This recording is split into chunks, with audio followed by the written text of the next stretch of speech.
Ortsunabhängig im Ausland zu leben, vom eigenen Kapital, für viele ist das der absolute Traum. Was du diesbezüglich aus steuerlicher Sicht beachten musst und welche Länder vielleicht dafür interessant für dich sind, das wollen wir uns einmal in diesem Video näher betrachten. Noch ein kurzer Hinweis in eigener Sache. Wir veranstalten in Kürze wieder unsere Freedom Week in Zürich. Das sind 3 Seminare genau zu dem Thema, was wir ansprechen. 2 Tage lang Auswandern in die Schweiz, 1 Tag Auswandern nach Irland und dann 2 Tage Auswandern als Trader und Investor. Beim 3. Seminar ist Jay Medro dabei. Kennst du vielleicht, er war auch schon öfter in diesem Kanal. Er ist ehemaliger Investmentbanker und bringt eben Leuten das Trading bei, vom eigenen Kapital zu leben. Sowohl die Schweiz als auch Irland sind sehr beliebt bei unseren Mandanten, denn dort sind natürlich Kapitaleinkünfte möglicherweise steuerfrei zu vereinnahmen.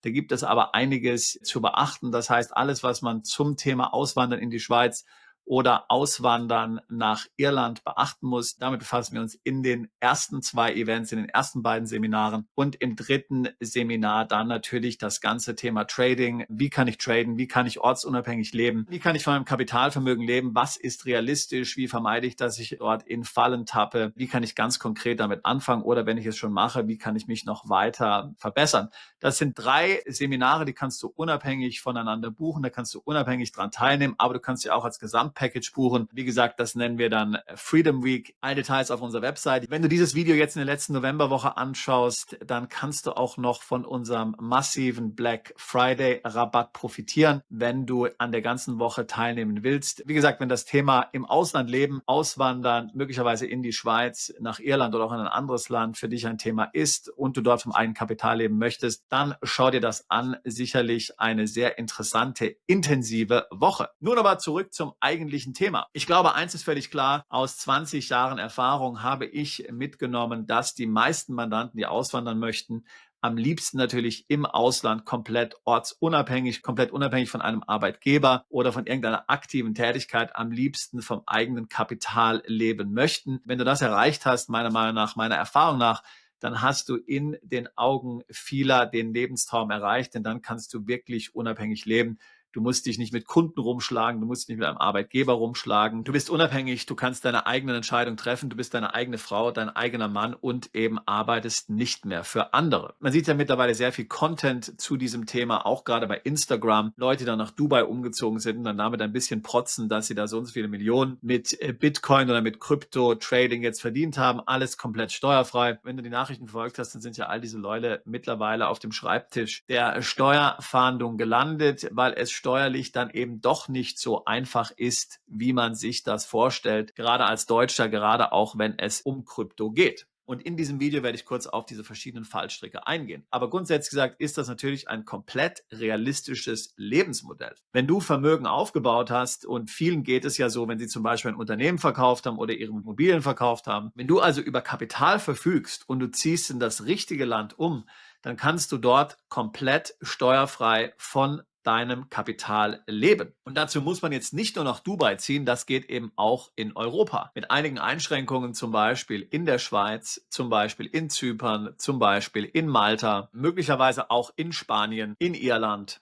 in Georgien und natürlich dann in Ländern Asiens, wie zum Beispiel Thailand, auf den Philippinen und dann in Dubai, in manchen afrikanischen Ländern, in ganz vielen südamerikanischen Ländern. In all diesen Ländern sind vielfach ausländische Kapitalerträge komplett steuerfrei. Das heißt, wenn du dort ein Portfolio hast, du hast ein Depot und dort erzielst du zum Beispiel Veräußerungserlöse regelmäßig, dann kannst du diese steuerfrei in deinem Wohnsitzland vereinnahmen. So, das Erste, was aus steuerlicher Sicht wichtig ist, ist nun, dass man hier ganz klar zwischen persönlicher Vermögensverwaltung und Trading unterscheiden muss. Persönliche Vermögensverwaltung bedeutet, dass man irgendwo ein Depot hat, irgendwo eine Kapitalanlage hat, dass man die regelmäßig überwacht, dass man kauft, um zu halten, dass man hin und wieder Verkäufe tätigt, hin und wieder Käufe tätigt. Aber dass das etwas ist, mit dem man jetzt sich nicht sehr zeitintensiv auseinandersetzen muss, ein paar Stunden pro Woche vielleicht maximal, während Trading im Grunde darauf abzielt, dass man das Ganze beruflich macht, professionell macht, gewerblich macht, dass es viele Verkäufe gibt, dass es viele Transaktionen gibt, dass es viele verschiedene Positionen gibt, dass das etwas ist, was sehr viel Zeit beansprucht, möglicherweise viel wie ein Vollzeitjob. Ich habe vorhin gesagt, dass in vielen Ländern die erstgenannten Einkünfte steuerfrei sind, aber die letzteren Einkünfte sind es definitiv nicht. Also schauen wir uns zum Beispiel Dubai an. Wohnst du in Dubai und verwaltest persönlich dein Vermögen, dann ist das komplett steuerfrei. Lebst du in Dubai und bist Trader, ja, dann zahlst du in Dubai darauf 9% Steuern, jedenfalls auf Gewinne von über 100.000 Euro ungefähr. Das gleiche ist in Zypern und Malta der Fall. Lebst du in Zypern, lebst du in Malta, dann sind ausländische Erträge größtenteils dank dem Non-Dom-Status steuerfrei. In Irland übrigens genauso. Bist du aber Trader, der in diesen Ländern tatsächlich tradet, also das heißt, du hast ein Office vielleicht bei dir zu Hause, da hast du eine Monitorwand und du tradest hier sehr intensiv mehrere Stunden jeden Tag,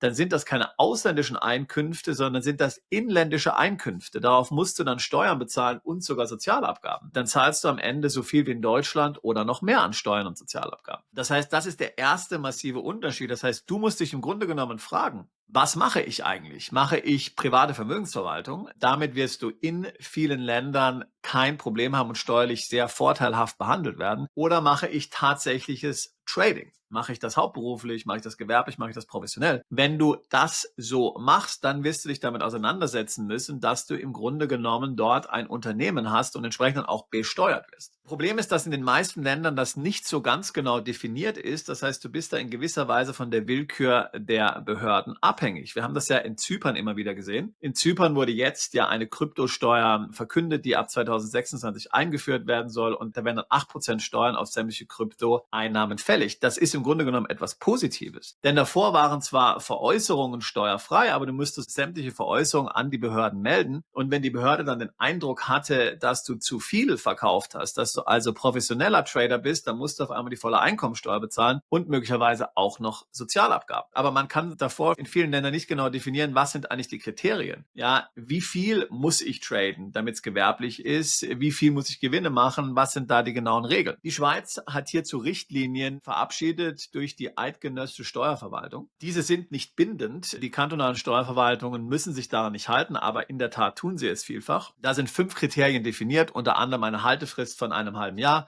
Wenn mehr als 50% deiner Gesamteinkünfte aus deinem eigenen Vermögen kommen, wenn du Optionen handelst zum Beispiel, wenn eine Bedingung davon erfüllt ist, dann giltst du als gewerblicher Trader und musst in der Schweiz nicht nur Einkommensteuern bezahlen, sondern auch AHV. Das ist also die gesetzliche Rentenversicherung. Und von dieser Regel sind natürlich dann auch Privatiers zum Beispiel betroffen. Das heißt, da muss man dann im Vorfeld mit der kantonalen Steuerbehörde ein sogenanntes Ruling, also eine verbindliche Auskunft einholen, um sicherzustellen, dass der Betroffene da nicht herunterfällt, indem er zum Beispiel nachweisen kann, dass er selbst die Vermögensverwaltung gar nicht macht, sondern diese an einen Dritten abgegeben hat. Es gibt dann weitere Alternativen. Was man natürlich machen kann, ist zu sagen, dass man in einem bestimmten Land wohnt, aber in einem anderen Land eine Art Family Office hat. Ja, ich könnte ja zum Beispiel in Dubai wohnen und dann in Singapur eine Art Family Office haben. Das heißt, in Singapur habe ich meine Firma, die letztlich Trading-Einkünfte hat. Ich habe dann irgendwo außerhalb von Singapurs einen Mitarbeiter, der dieses Trading durchführt. Diese Einkünfte wären ja dann in der Gesellschaft in Singapur steuerfrei, denn diese Singapur-Gesellschaften müssen nur auf lokale Einkünfte Steuern bezahlen. Und ich kann mir das Ganze dann steuerfrei nach Dubai ausschütten lassen als Dividende. Also das wäre natürlich möglich, ein solches Setup, aber dann brauche ich eben wieder Substanz im Ausland. Es muss eben dann konkret ein Mitarbeiter zum Beispiel sein, der dann hier dieses Trading für mich durchführt oder irgendein Vermögensverwalter.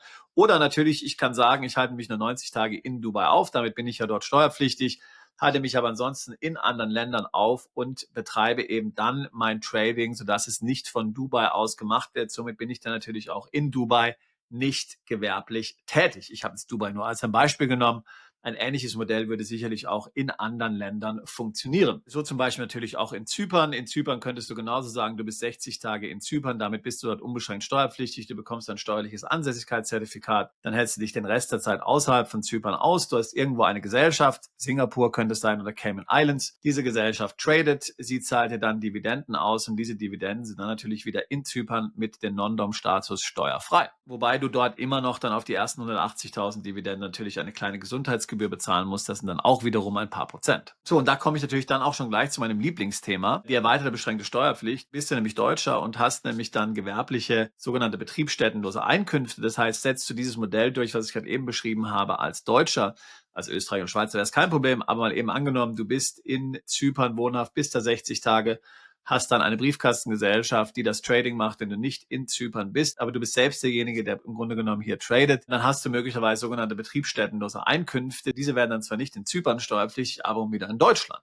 Ja, also eine erweitert beschränkte Steuerpflicht. Das Thema ist also ein wenig komplex, muss man natürlich tatsächlich sagen. Das heißt, das Setup ist hier natürlich tatsächlich entscheidend. Oftmals hilft hier zum Beispiel der Umzug in eine tatsächliche Nullsteueroase, Cayman Islands oder Bahamas oder sowas, wo es wirklich nun keine Steuern gibt, auch auf Ebene der Körperschaft im Grunde keine Steuern. Dann kannst du dort ein Unternehmen gründen, zahlst 0% Steuern auf Unternehmensseite und zahlst auch selbst keine Einkommensteuer. Dann hättest du dort eine Betriebsstätte, weil du dort wohnst, weil du ein Unternehmen hast. Das Unternehmen zahlt keine Steuern, du lässt dir das ausschütten und zahlst dann ebenfalls an dich selbst wiederum keine Steuern. Und ansonsten müsste man sich eben damit auseinandersetzen, ein Unternehmen zu gründen an einem solchen Standort und dann wirklich eben dort Substanz entsprechend zu haben, also Leute, die dann auch wirklich für dich tätig sind. Also da gibt es da meistens schon Wege, aber ich will damit nur sagen, es ist relativ komplex. Dagegen machst du nur eigene Vermögensverwaltung, bist du also nicht so intensiv beim Traden mit dabei, dann ist das Ganze natürlich relativ unproblematisch, dann brauchst du dir letztlich dazu überhaupt keine Gedanken zu machen. Also wenn du einfach nur,